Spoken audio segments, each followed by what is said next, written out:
आपण देखंतु मु बर्तमान कहूची आमर समस्त सज्जन मान को मोर नमस्कार आउ गुणीगण मान को मोर नमस्कार आउ छोट छुआ मान को आशीर्वाद आउ जो बाबू आमर रेकर्डिंग करते भगवान भले रखंतु ओम न भगवते गणेशाय न भगवते गुरुवे नमः।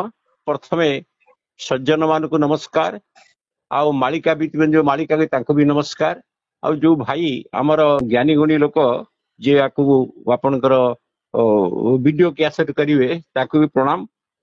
माने भक्त निंदी बाजन मुहि तांको गर्व करिबी चून जाई फूललो अपमृत्यु हेव जान जाई फूललो भक्त मान को मोर कलंकी ढांकीची बेड़ी शरीर जाई फूललो तांकू नचिनिबे मूढ़ नर जाई फूललो कली जुग निस्तरीव एकाक्षर जप या देखिब मो जाई फूललो सत्य विहन होइब जाई फूललो जेबे देखी पुसी हरि लावण्य मूर्ति मुरली धारी मो जाई फूललो भवान न बुझी भूतरी जाई फूललो भक्तंक सुख बेल वहिया सुअछि श्रुत प्रकार जाई फूललो पाषांड को दुख बेल जाई फूललो कलंकी ध्वंसन हेव म्लेच्छ गण सर्वे विनाश हेव हे जाई फूललो अनंत किशोर देव जाई फूललो बिरजा मंडल स्थले सभा आरंभिवे प्रभु श्रेष्ठारे मो जाई फूललो पंच सखा भक्त मेले जाई फूललो मु काई के कथा कहली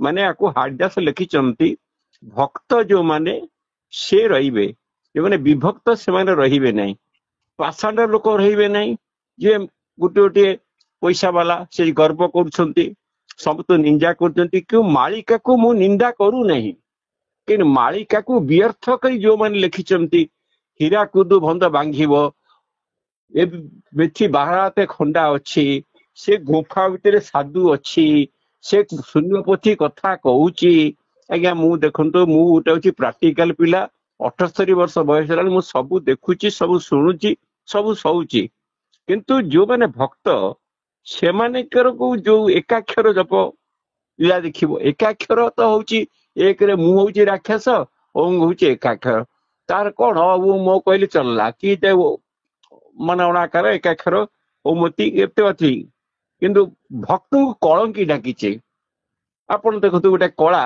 ताकू लिभेई देले लिभिଯିବ କିନ୍ତୁ कलंकी जोटे कला से सारा जीवन लिभिବ नहीं जी थरे कलंक लगी जाइए शरीर ताकू लोक मन रखिथे ये अमुक लोक सम्मुख होता ए सम्मुख लोक समूह चोरी करता समूह लोक अमुक मारिता यहाँ हूँ माने हारिदास कहते मु कहूनी या भक्त को निंदा करेंगे जो मैंने भक्त से खाया पाइबे ए गरीब थे कहीं सब प्रभु को डाक तो किए खाया दब मैंने कर्म न कले खाया कौन मिल तेणु सी भक्त को कष्ट पड़ा तेणु भक्त सब निंदा करे एटा पापीटे मुझे गर्व करेंगे से कष्ट पाऊँ कि गर्व को कलकी चुना करेंगे यहाँ हूँ सत गोटे कोठ दल गोटे ग्रहण दल गोटे अमृत दल एमती केते दल अच्छी पंच दल कि षष्ठ दल केते दल अच्छी कि गोटे गोटे लोक बिड़िया दल से कटिकी दल से मैं थट्टा कर तेणु मु थट्टा करूनी मु सब दल को सम्मान करुच्ची जेहेतु मु कोठ दल वाला तेणु हारिदास कहते ଅମରାବତୀ କଟକେ ଦୁର୍ଭିକ୍ଷ ପଡିବ ମରିବ ଥକେ ଯେ କଇଁ ଫୁଲ ଲୋ ଘୋର କିଳ ନବ ଅଙ୍କେ କଇଁ ଫୁଲ ଲୋ। ଏଇ ଯେ ହାଡ଼ିଦାସଙ୍କର କଇଁ ଫୁଲ ମାଳିକା। 10 ଅଙ୍କରେ କାନ୍ତାର 11ରେ ଟାଣ ବିକିରି ଘର କଇଁ ଫୁଲ ଲୋ 12ରେ ହେବ କଣ୍ଟ୍ରୋଲ ଯାଇ ଫୁଲ ଲୋ। ସେ କହିଲେ କଣ 1964 ମସିହାରେ 1972 ମସିହାରେ 1965 ମସିହାରେ 1967 ମସିହାରେ ମାନେ ଆପଣଙ୍କର ଯୋଗିନୀ ମାନେ ଖାଇବେ 66 ମସିହାରେ ଲେଖିଛନ୍ତି ତାଙ୍କର କଇଁ ଫୁଲ ମାଳିକାରେ। ସେଠୁ ତା ତ ଲେଖିତେ କେମିତି ଖାଇବେ ଏଇ ସବୁ ଦୁଷ୍ଟ ମାନଙ୍କୁ ଖାଇବେ। ତାପରେ ଲେଖିଛନ୍ତି କଣ ଯୋଉ ମାନେ ଯୋଉ ହାଡ଼ିଦାସ ଲେଖିଛନ୍ତି ସେ ଲେଖିଛନ୍ତି ଏଠାରେ ଯୋଗିନୀ ଗଳ ଓଡିଶାରେ ଆଦ୍ୟ ହୋଇବ ମେଳ କଇଁ ଫୁଲ ଲୋ ବାପି ଯିବ ଭୂମଣ୍ଡଳ କଇଁ ଫୁଲ ଲୋ ପୁଣି ହେବ ଫୁଲ ଲୋ କେ ନେବ କାହା ଓଳିଆ ଯାଇ ଫୁଲ ଲୋ। ମାନେ ଏଇଟା କହିଥିଲେ ଆପଣଙ୍କ ଆଗରୁ କଣ ଆପଣଙ୍କର ମାନେ ହାଡ଼ିଦାସଙ୍କ ମାଳିକାକୁ ନେଇକିରି ମାଳିକାବିତ ମାନେ କହିଥିଲେ ଆପଣ 15-17 ମାନେ ଆପଣଙ୍କର ସତ ଉବୁଯିବ ସତରକୁ 12-14 ଉଛୁଳି ପଡିବ। ତେଣୁ ଏଗୁଡା ସବୁ ହେଇନାହିଁ, କିଛି ହେଇନାହିଁ। 18ରେ ଶେଷ ହେଇଯିବ, 19ରେ ବଛା ବଛି ହେଇଯିବ, ମାନେ 1971 ମସିହାରେ ଏ କିଛି ନଥିବ ବୋଲିକିରି ହାଡ଼ିଦାସ ମାଳିକା ତାଙ୍କର ଲେଖିଛନ୍ତି। ଏଇଟା ହଉଛି ଭବିଷ୍ୟତ ମାଳିକା। ଟିକେ କଇଁ ଆପଣଙ୍କର ଭାବୁଛି ଧର୍ମଗତ ସ୍ତର ପିଠି ମୁଁ ପଢିଥିଲି ବହୁତ ଦିନ ପୂର୍ବେ। କହିଛନ୍ତି ଆପଣ ସେମାନେ ଲେଖିଲେ ଆପଣଙ୍କର 1971 ମସିହା ବା 1972 1963 64 65 66 67 70 ତରିକି ଥିବ 13କୁ 14 15 ଲାଗିବ 7 ଉବୁଯିବ 17କୁ 18 19 ସରୁ ସରୁ ଥୋକାଏ ରହିବେ ମରୁ ମରୁ 21 ଯାଇ ଘର କରୁ। ମାନେ ହାଡ଼ିଦାସଙ୍କର ମାଳିକା ଥିଲା। ଲେଖିଛନ୍ତି ହାଡ଼ିଦାସଙ୍କ ଗାର ଅଚ୍ୟୁତଙ୍କ ଠାର। କିନ୍ତୁ ଏଗୁଡିକ ସବୁ ଆଜ୍ଞା କିଛି ହେଇନାହିଁ। ସେ ସବୁ ମସିହା ପାର କରି ବର୍ତ୍ତମାନ 2024 ହେଲାଣି ଆଜ୍ଞା। ମାଳିକାରେ ଯୋଉ ସାଙ୍କେତିକ ଅଙ୍କ ମାନ ସବୁ ଦିଆ ହେଇଛି ସେ ଲେଖିଛି ବୀରଦେବ ଅଙ୍କରେ ଏଗୁଡା ସବୁ ହେଇଥିବ, କିନ୍ତୁ ବୀରଦେବ ଅଙ୍କରେ କିଛି ହେଇନି। ତେଣୁ ଆମେ ଏହିପରି ଯୋଉ କର୍ମାନୟ ଭାବରେ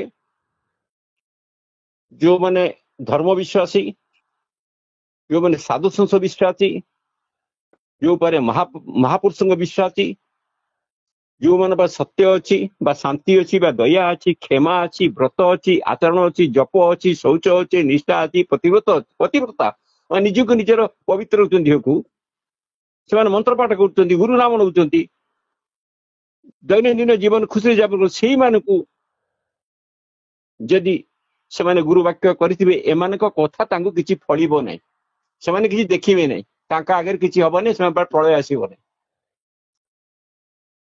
ମାନେ ସେଇ ନିଜେ ଲେଖିଛନ୍ତି। ତେଣୁ ଆମେ ଏଇ ଯୋଉ କଥା ଭୂ ଲୋକରେ ଥାଇକିରି ଆମେ ମନୁଷ୍ୟ ପଶୁ ପକ୍ଷୀ କୀଟ ପତଙ୍ଗ ପ୍ରଭୁ ଜୀବଜନ୍ତୁ ଆମେ ସବୁ ଜନ୍ମଗ୍ରହଣ କରିଛୁ। ତେଣୁ ଆ ଭିତରେ ଯିଏ ଯୋଉ ଯୋଉ କର୍ମ କରୁଛି, ଧର ପଶୁ କର୍ମ ଆପଣ କଲେ ପଶୁ ଜନ୍ମ ପାଇବେ, ଯିଏ ମାନବ କର୍ମ କଲା ମାନବ ଜନ୍ମ ପାଇବ। ତେଣୁ ଇଏ ଭବାନବ ଜଳାନବ ହେଇଯିବ ବୋଲି ଲେଖିଛନ୍ତି, କିନ୍ତୁ ବ୍ରହ୍ମାନବ ତାଙ୍କ ଅନୁସାରେ ଜଳାନବ ହେଲା ନାହିଁ। ଆପଣଙ୍କର ମନୁ କେଇଟା ଅଛନ୍ତି ଆପଣ ଜାଣିଛନ୍ତି? କଣ କହିଲେ ଆଜ୍ଞା? ମନୁ କେଇଟା ଅଛନ୍ତି ଜାଣିଛନ୍ତି କି? ସମ୍ବତ୍ସର ମନୁ ବିଷୟରେ କିଛି ଗ୍ୟାରେଣ୍ଟି ଅଛି କି ଆପଣ ଜାଣିଛନ୍ତି କି ମହାପ୍ରଭୁ? ନା। ଶୁଣନ୍ତୁ, ଗୋଟିଏ ହଉଛି ସାଇମ୍ବିବ ମନୁ, ଗୋଟା ହଉଛି ସ୍ୱରଚିତ ମନୁ, ଗୋଟା ହଉଛି ଉତ୍ତମ ମନୁ, ଗୋଟା ହଉଛି ତାମସ ମନୁ, ଗୋଟା ହଉଛି ରୈବତ ମନୁ, ଗୋଟା ହଉଛି ଚାକୁଷ ମନୁ, ଗୋଟା ହଉଛି ବୈବସ୍ୱତ ମନୁ, ଗୋଟା ହଉଛି ସାବର୍ଣ୍ଣ ମନୁ, ଗୋଟେ ଦକ୍ଷ ସାବର୍ଣ୍ଣ ମନୁ, ଗୋଟେ ହଉଛି ବ୍ରହ୍ମ ସାବର୍ଣ୍ଣୀ ମନୁ, ଗୋଟେ ଧର୍ମ ସାବନୀ ମନୁ, ଗୋଟେ ରୁଦ୍ର ସାବନୀ ମନୁ, ଗୋଟେ ଦେବ ସାବନୀ ମନୁ, ଗୋଟେ ଇନ୍ଦ୍ର ସାବନୀ ମନୁ।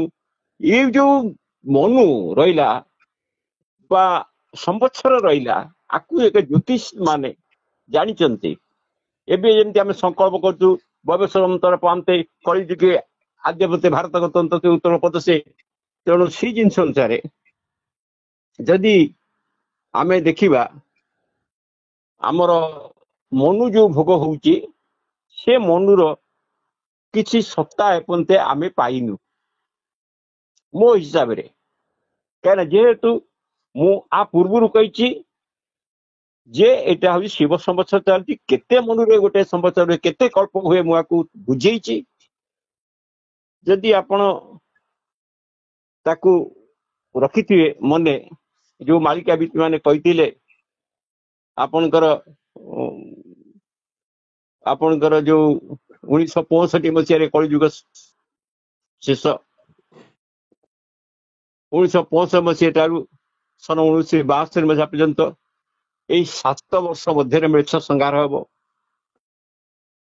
यही मृक्ष संहार सम पृथ्वी को 5 भाग 3 भाग मनुष्य क्षय जीवे यापर भारतर पूर्व से हिंदू राजत्व स्थापन हेब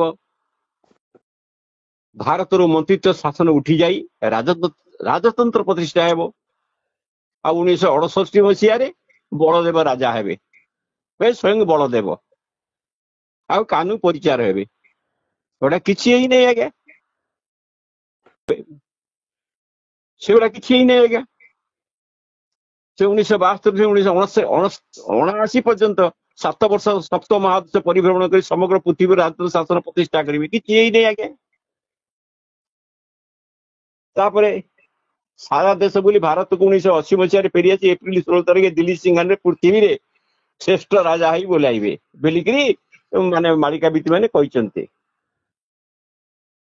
तेणु ये सब किछि है नहीं तो मोर कहवा कथा जो उत्कल भाई भौणी माने दैनंदिन यूट्यूब देखुंती मालिका शुणुंती अच्युत ना शुणुंती दशरथ ना शुणुंती शिशुनाथ ना शुणुंती बलराम राम शुणुंती जगन्नाथ दास ना शुणुंती ये मालिका जहाँ लिखा है जहाँ मो पर से बही सब प्रिंटिंग बही अच्छी धर्मत स्टोर तेणु मुझे बही कहूँ माने एकर बाणी किछि है ही नहीं से समय पड़ी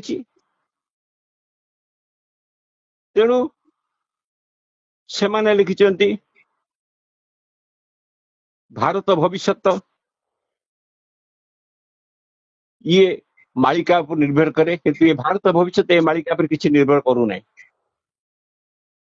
तोर मोर कहया कथा आंबे माने जे कहबा वैज्ञानिक बा ज्योतिष शास्त्र मिछ महापुरुष कथा सत मु महापुरुष को अवमान कर जेहेतु महापुरुष का मु शिष्य पादुका घरे पूजा अच्छी महाप्रभु अच्युतंकर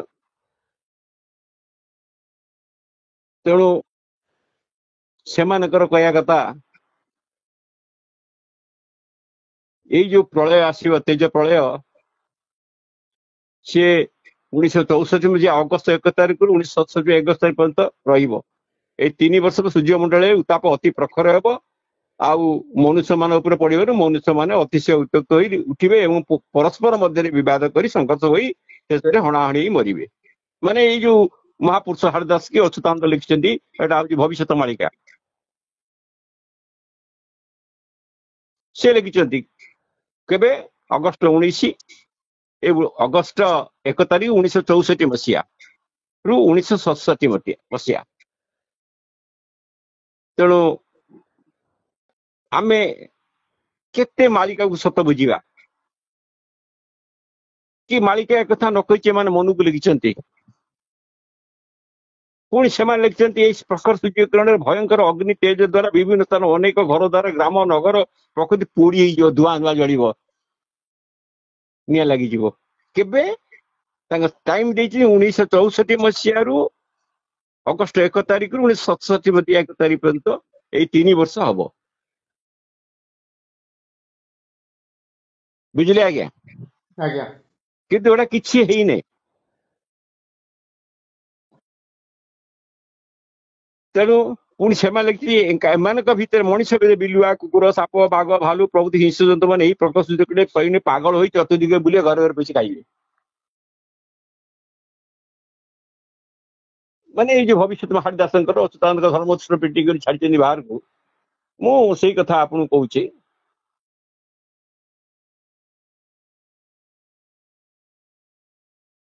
ପୁଣି ସେ ଆଉ ଗୋଟେ କଥା ଲେଖିଛନ୍ତି 1967 ଅଗଷ୍ଟ 1 ତାରିଖରୁ ସନ 1969 ଅଗଷ୍ଟ 1 ତାରିଖ ପର୍ଯ୍ୟନ୍ତ ଏଇ 2 ବର୍ଷ ମଧ୍ୟରେ ପ୍ରବଳ ପବନ ବହିବ। ଓଡିଶା ଭାରତ ପୃଥିବୀର ପୁରପଲ୍ଲୀ ଛିନ୍ନ ଭିତରେ ରହିଯିବ। ତହିଁରେ ମନୁଷ୍ୟ ପଶୁ ପକ୍ଷୀ କୀଟ ପତଙ୍ଗ ତରୁ ତୃଣ ଘର ଦ୍ୱାର ପ୍ରଭୃତି ଅବସ୍ଥା କିଛି ରହିବ ନାହିଁ। ସବୁ ତତ୍ତ୍ୱର ବିନାଶ ହବ। ତେଣୁ ପୁଣି ତାକୁ ଶେଷ ଲେଖିଛନ୍ତି ଏହି ସନ 1968 ଅଗଷ୍ଟ 21 ତାରିଖରେ 1 ବର୍ଷ ମଧ୍ୟରେ ଶେଷ ସଂହାର ହବ। ମାନେ କଳିର ଶେଷ ସଂହାର।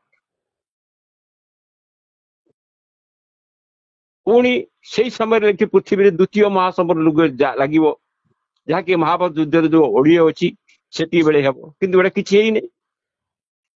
ନା ଆପଣଙ୍କ ମତାମତ କଣ ଆଜ୍ଞା? ଏଗୁଡାକ କିଛି ହେଇନାହିଁ। ବୁଝିଲେ କି ଆଜ୍ଞା? ପୁଣି ସେ ସେଇ ବର୍ଷ ଭିତରେ 7 ଦିନ ପରେ ସୂର୍ଯ୍ୟ ଉଦୟ ହେବେନି, ପୃଥିବୀ ଅନ୍ଧାର ହବ। ଭୟଙ୍କର ଚତୁର୍ଥୀ ଚମତ୍କାର ଭୈରବୀ ଡାକ ଦବ। ଏଇ ଡାକ ଯାହା କାନରେ ବାଜିବ ସେଇମାନେ ସେଇଠି ରାତିରେ ଶବ୍ଦ ଶୁଣିବା ମାତ୍ରେ ଅକାଳରେ ମୃତ୍ୟୁବରଣ କରିବେ। ପୁଣି ଲେଖିଲେ ସର୍ବଶେଷରେ ଉତ୍ତର ଦିଗରୁ ଗଙ୍ଗା ନଦୀ, ଦକ୍ଷିଣ ବଙ୍ଗୋପସାଗର ମାଡି ଆସିବ। ଓଡିଶା ପଶ୍ଚିମ ଦିଗରୁ ଏକ ଭୟଙ୍କର ଜଳସ୍ରୋତ ବହି ସମଗ୍ର ପାଣି ଏକତ୍ର ହୋଇଯିବ। ଏହା ହିଁ ଖଣ୍ଡ ପ୍ରଳୟ ଅଟେ। ଏହି ପ୍ରଳୟ ଦେଶରେ କିମ୍ବା ପରପୁରୀମାନେ ଥିବା ଘର ଦ୍ୱାର କଥା ଥାଉ କୌଣସି ପ୍ରବଳ ମୁଖ୍ୟ ଦେଖାଯିବ ନାହିଁ। ମାତ୍ର ଓଡିଶା କିମ୍ବା ଭାରତ ଯେକୌଣସି ପାହାଡ ଅଞ୍ଚଳ ବୁଡିଯିବ ନାହିଁ, ମାନେ ପାହାଡ ବୁଡିବ ନାହିଁ। ତେଣୁ ସନ 1968 ସ୍ୱୟଂ ବଳଦେବ ଆବିର୍ଭାବ ହେବେ। ପୁରପଲ୍ଲୀ ମାନଙ୍କରେ ଭକ୍ତ ମାନଙ୍କୁ ବାଛି ପ୍ରତ୍ୟେକ ପ୍ରଦେଶରେ ଥିବା ପାହାଡ ଅଞ୍ଚଳରେ ଘର ଦ୍ୱାର କରି ତହିଁରେ ସେମାନଙ୍କୁ ରଖାଇବେ ଏବଂ ସେମାନେ ଖାଇବା ପିଇବା ପାଇଁ ଖାଦ୍ୟ ଯୋଗାଇ ଦେବେ। ଏଗୁଡାକ ଆଜ୍ଞା କିଛି ହେଇଛି କି ଆଜ୍ଞା? ଆଜ୍ଞା ତେଣୁ ଦେଖନ୍ତୁ ମାଳିକା କେତେ ଭୁଲ ଲେଖୁଛନ୍ତି। ଧର୍ମଗତ ଷ୍ଟୋର ପ୍ରିଣ୍ଟିଂ କରିଛି ଭବିଷ୍ୟତ ମାଳିକା। ଏତଦ୍ ବ୍ୟତୀତ ଦେଶରେ ପୁରପଲ୍ଲୀ ମାନେ ମନୁଷ୍ୟ ପଶୁ ପକ୍ଷୀ ଘର ଦ୍ୱାର ଖଟ ମଠ ସାନ ବାହନ ଆବୁତି ଯାହା କିଛି ଥିବ ସରସ ଉକ୍ତ ଜଳସୂତ୍ରରେ ବାଜିବ, କିଛି ରହିବ ନାହିଁ।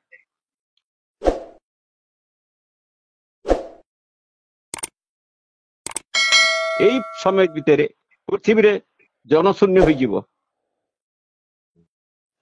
ଆଜ୍ଞା ଯଦି ମାଳିକା ଯଦି ଏହିପରି ମିଛ ଲେଖେ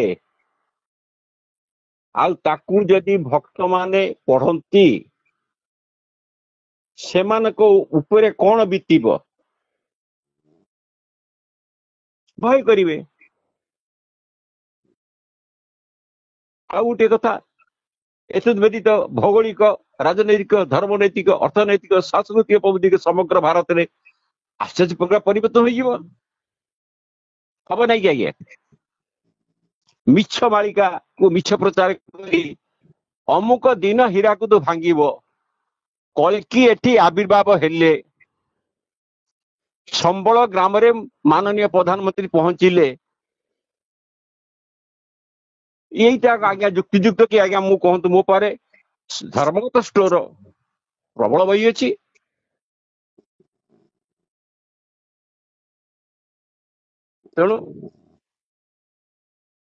ତେଣୁ ମୁଁ କହିବା କଥା ଏଇ କଥାକୁ ଯେଉଁ ଜାଣିପାରୁଛନ୍ତି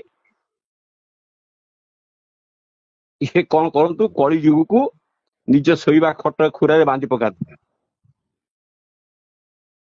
କହନ୍ତୁ ହେ କଳି ରାଜନ ତମେ ଏଇଠି ରୁହ, ଆଉ ସତ୍ୟ ଯୁଗ ତମେ ଏଠୁ ପଳାଅ। କାରଣ ଏଠି ତ ସବୁ ଯାକ ମିଛ, ତ କଳିରେ ମିଛ ଚାଲିଛି ପ୍ରବଳ। କଥା ଏ କଥାର ସତ୍ୟତା କଣ ଅଛି? ସତ୍ୟ କଣ ସତ୍ୟ ରହିଲା ଏଥିରେ? ଯାହା ତ କହିଲେ ସବୁ ଯାକ ମିଛ। କାଳିଦାସ କହିଲେ ମିଛ, ଅଚ୍ୟୁତ କହିଲେ ମିଛ, ଶିଶୁ ସହିତ ମିଛ ହେଇଗଲା। ଯୋଉ ଅଙ୍କ ସବୁ ଦେଇଛନ୍ତି ଯାହାକୁ ଧର୍ମସ୍ୱ ପେଟି କରିଛି, ସତ୍ତା ଆସିଲା କୋଉଠୁ? ଯଦି ଆମେ କହିବା ବୈଜ୍ଞାନିକ ଯୋଉ ଡାକ୍ତର ସାଇନ୍ସ ମିଛ, ତାହେଲେ ଇଏ ଯୋଉ କହିଛନ୍ତି ମସିହା ଡେଟ୍ ସବୁ ଦେଇଛନ୍ତି, ଇଏ ତ ହେଲା ନାହିଁ, କିଛି ହେଇନାହିଁ।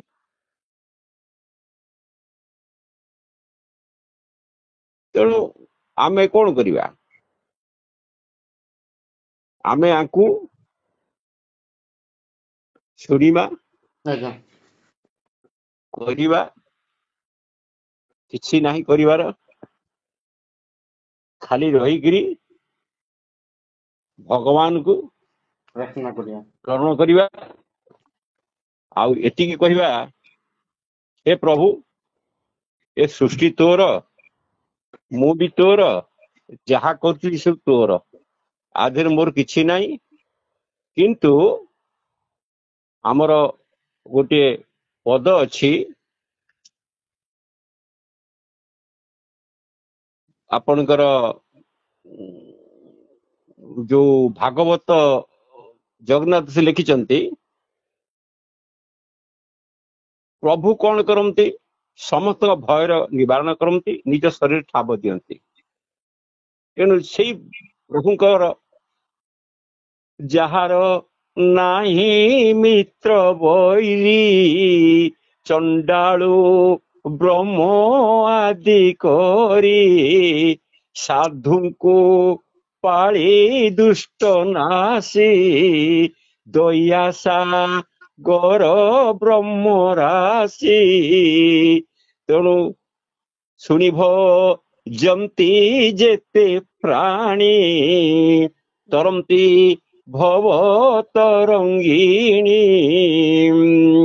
ତେଣୁ ଏନାବେ ବସ ଭ୍ରାନ୍ତି ଛାଡ଼ି, ନାମର ମୋହ ଜଳେ ବୁଡ଼ି, ସମ୍ପଦ ସ୍ୱପ୍ନ ପ୍ରାୟ ଦୃଶ୍ୟ, ଏଣେ ଯେ ନକର ବିଶ୍ୱାସ, ନିରନ୍ତେ ଚିନ୍ତ ନରହରି, ନମର ଶୂନ୍ୟ କୋଳ କରି। ଶୂନ୍ୟକୁ କୋଳ କରି ମର ନାହିଁ ପ୍ରଭୁ। ତେଣୁ ଯୋଉଟା ସତ ତାକୁ ଆସୁ, ଶୂନ୍ୟକୁ କୋଳ କରି ବରତୁ ନାହିଁ। ମନେ ରଖନ୍ତୁ, ଯେ ପୂଜା ମୋତେ ତୋଷେ ହନ୍ତି, ବାଞ୍ଛିତ ଫଳ ନିତ୍ୟ ଦନ୍ତେ, ଯେ ପ୍ରାଣୀ ପରେ ହିଂସା କରେ, ଦେବତା ପୂଜେ ସେ ନ ତରେ। କିନ୍ତୁ ଏଣୁ ପୁରୁଷଙ୍କ ମଧ୍ୟରେ ଯେ ବିପ୍ର ଶାନ୍ତି ବେଦବାଦେ, ତାଥଉ ଧର୍ମିକ କେହି ନାହିଁ, ସେ ବିପ୍ର ନିତ୍ୟ ବିଷ୍ଣୁ ଧାଇ। ଏଣୁ ଏ ବ୍ରାହ୍ମଣ ଚରଣେ ତ୍ରୈଲୋକ ନିସ୍ତାର କାରଣେ। ତେଣୁ ଆକୁ ମୁଁ କହି ନାହିଁ, ଆକୁ ଜଗନ୍ନାଥ ଦାସଙ୍କ ଭାଗବତରେ କହିଛନ୍ତି। ତେଣୁ ତାକୁ ଯିଏ ଜାଣିଛି, ଭାଗବତ ଜାଣିଛି ବା ଭାଗବତ ଉପଲବ୍ଧ କରିଛି, ସେ ୟାକୁ ଜାଣିବ। ତେଣୁ ଯିଏ ବ୍ରାହ୍ମଣଙ୍କ କି ଗୁରୁଜନ ମାନଙ୍କ ଏଇ ଯୋଉ ମିଛ ମାଳିକାକୁ ଯୋଉ ପ୍ରଚାର କରୁଛନ୍ତି, ଆକୁ ସବୁ ଯଦି ସେଇ ଭଗବାନଙ୍କ ପାଖରେ ଅର୍ପଣ କରେ, ମନେ ରଖିଥାଅ, ଏ ଦିନେ ଧର୍ମ କର୍ମ କଲେ ଶେଷ ଆୟୁଷ ବଢେ ଭଲେ। ଯେ କଥା ଶୁଣିକିରି ନ ଡରିକିରି ଧର୍ମ କର୍ମ କରି ଚାଲିବ, ତାର ଦେବତା ମାନଙ୍କୁ ସମ୍ମାନ ଦେବ, ସମସ୍ତଙ୍କୁ ପୂଜା କରିବ, ତେଣୁ ଦେବତା ଆରାଧନା କରିବ। ତେଣୁ ଆର ତ ଆଦି ନାହିଁ କି ଅନ୍ତ ନାହିଁ। ତେଣୁ ତାହାର ଯୋଉ ନାମ ଶ୍ରୁତି, ତାକୁ ଜପ। ତେଣୁ ଭଗବାନଙ୍କ ପାଖରେ କଳି କଳୁଷ ଆଦି ଗୁଣ, ଯୁଗ ସ୍ୱଧର୍ମେ ତୁ ପାଳିନ, ନିରତେ ମାୟା ଜଳେଚ୍ଛନ୍ନ, ପାପ ସଂକଳ୍ପ ଦୁଷ୍ଟ ମନ। ବୁଝିପାରୁଛନ୍ତି? ଏଣୁ ତ କଥା ମୂର୍ତ୍ତେ ରତ, ଯେ କରିପାରେ ଦୃଢ଼ଚିତ୍ତ, ତାହାକୁ ସବୁ ବିପଦ ହାରେ, ମୋ ନାମ ଜଗତେ ନିସ୍ତାରେ। ନାମ ସଂକଳ୍ପେ ମୁଆ ତୁର, ନାହିଁ ରବିବି ଗତି ତୋର ଏ ଦେହେ ଇନ୍ଦ୍ରିୟଙ୍କ ଗୁଣ ଭୁନାତ ଦୟା କର ପୁଣ। ତେଣୁ ଆପଣ ଇନ୍ଦ୍ରିୟକୁ ସଂଯତ କରି ସବୁ ଶୁଣନ୍ତୁ, ସବୁ କରନ୍ତୁ, ନିଜର ମନକୁ ଯାହା ଆପଣଙ୍କୁ ଭଲ ଲାଗିବ ବା ଯାହା ଇହ କରିବ ତାକୁ ଗ୍ରହଣ କର। ଅଖିଳ ବ୍ରହ୍ମାଣ୍ଡ ଈଶ୍ୱର ଗ୍ରହଣ କର ଉପହାର, ଏକାଦ କରି ଅବଧାନ, ପୂଜିବ ପ୍ରଭୁଙ୍କ ଚରଣ। ସିଏ କହୁଛନ୍ତି ଅଚ୍ୟୁତଙ୍କ ନାଁରେ କହୁଛନ୍ତି, ସିଏ କହୁଛନ୍ତି ହାଡ଼ିଦାସ ନାଁରେ କହୁଛନ୍ତି, ଆମେ ତାଙ୍କରି ପାଇଁ ଶରଣ ପଶିବା। ହେ ଠାକୁର ତୁମେ ଯେ ତୈଲକ ଠାକୁର, ବ୍ୟାପକ ଅଟେ ତିନିପୁର, ସଂସାରେ ପରମ କାରଣ, ତୁମେ ଯେ ପ୍ରଭୁ ନାରାୟଣ। ଏ ସୂକ୍ଷ୍ମ ଶ୍ରୟ ମାୟା ପ୍ରକୃତି ଦୂରତା ଅଟଇ ଶକତି, ଏହାର ତୁମ୍ଭେ ଅଧୀଶ୍ୱର ସାକ୍ଷାତ ତୁ ପୁରୁଷ ବର। ତୁମ୍ଭେ ସକଳ ଦେବମୟ ଅନାଥେ ଆଶା ସେ, ତୁମେ ଅନାଥଙ୍କର ଆଶା। ତମେ ଏଇ ଯୋଉ ଗୁଡାକ ସବୁ ବାହାରୁଛି ତାକୁ ଏଇ ଯୋଉ ମାଳିକା ବଚନ ବାରମ୍ବାର ଭୟ ହଉଛି। ଏବେ ଗୋଟେ ଇନ୍ଦ୍ରାବତୀ ନାଳ ଭାଙ୍ଗିଗଲା କାଲି ପହର ରାତିରେ, ଶୋଇଛେ ଆଜ୍ଞା, ଭାଙ୍ଗିବ କଣ ଭାଙ୍ଗିଗଲା। ତେଣୁ ଆଧିରେ କଣ ରାଜନୀତି। ତେଣୁ ଆମେ ସେ ରାଜନୀତିରୁ ବଞ୍ଚି ସଂସାରକୁ ତରିବା ପାଇଁ ଯାହାଙ୍କର ନାଁରେ ସେମାନେ କହୁଛନ୍ତି, ଅଚ୍ୟୁତ ନାଁରେ ଅଚ୍ୟୁତ ପାଦ ଶରଣ ନିଅ, ହାରିଦାସଙ୍କୁ ହାରିଦାସ ଶରଣ ନିଅ, ଯଶୋବନ୍ତ ଯଶୋବନ୍ତ ଶରଣ ନିଅ, ବଳରାମ ଦାସ ବଳରାମ ଶରଣ ନିଅ, ଅନନ୍ତ କହୁଛି ଅନନ୍ତ ପାଦ ଶରଣ। ହେ ଅନନ୍ତ, ଇଏ କହୁଛନ୍ତି ମୁଁ ଶୁଣିଲି, ମୁଁ କିନ୍ତୁ ଜାଣୁଛି ଏତେ ସବୁ ମସିହାରେ କିଛି ହେଇନାହିଁ। ତେଣୁ ଏବେ ଏଇ ଯୋଉ ଭୟ ଜାତ ହଉଛି, ଭୟରୁ ତୁ ନିବାରଣ କର। ତ ଏ ପ୍ରଭୁ ପରମ ପୁରୁଷ ମହିମା ନା ଜାଣିଏ ତ ତୁମର ଭାବ ତୁମେ ଜାଣ, ମୋ ମନ ରଖ ତୋ ଚରଣ, ମୁଁ ତୋ ପାଦ ଶରଣ ନେଲି। ତେଣୁ ଇଏ ମାଳିକା ବୀତି ମାନଙ୍କୁ ନମସ୍କାର, କହିବା ଲୋକକୁ ନମସ୍କାର, ମିଡିଆ ଭାଇକି ନମସ୍କାର। ଅଚ୍ୟୁତ ଅନନ୍ତ ଶିଷ୍ୟନ୍ତ ଯଶବନ୍ତ ବଳରାମ, ତାଙ୍କ ଯୋଉ ଶିଷ୍ୟ ଅଚ୍ୟୁତଙ୍କ ରାମଦାସ, ବଳରାମଙ୍କର କାଦିମ, ଯଶବନ୍ତଙ୍କର ଲୋହିପା, ଆଉ ଶିଷ୍ୟନ୍ତର ବାରଙ୍ଗ, ଆଉ ଜଗନ୍ନାଥ ଗୋବିନ୍ଦ ଦାସ, ସମସ୍ତଙ୍କୁ ପ୍ରଣାମ। ଦ୍ୱାଦଶ ଗୋପାଳକୁ ପ୍ରଣାମ, ସମସ୍ତଙ୍କୁ ପ୍ରଣାମ, ଯିଏ ଶୁଣି ତାଙ୍କୁ ପ୍ରଣାମ। ହେ ପ୍ରଭୁ ସମସ୍ତଙ୍କ ମନବାଞ୍ଛା ପୂର୍ଣ୍ଣ କର। ଏ ବିଶ୍ୱକୁ ଯୋଉ ପ୍ରଳୟର ଘାର ଘାରିଛି ସେକୁ କେବେ ନ ହଉ। ଗ୍ରହ ମାନେ ଜଗତକୁ ଶାନ୍ତି ପ୍ରଦାନ କରନ୍ତୁ, ରାଜନୀତିରେ ଶାନ୍ତି ଆସୁ, ଦେଶରେ ଶାନ୍ତି ଆସୁ, ସମସ୍ତଙ୍କର ମଙ୍ଗଳ ହଉ। ବୋଲ ରାମଦେବ କବା ହରି ହରି ବୋଲ। ଆଜ୍ଞା।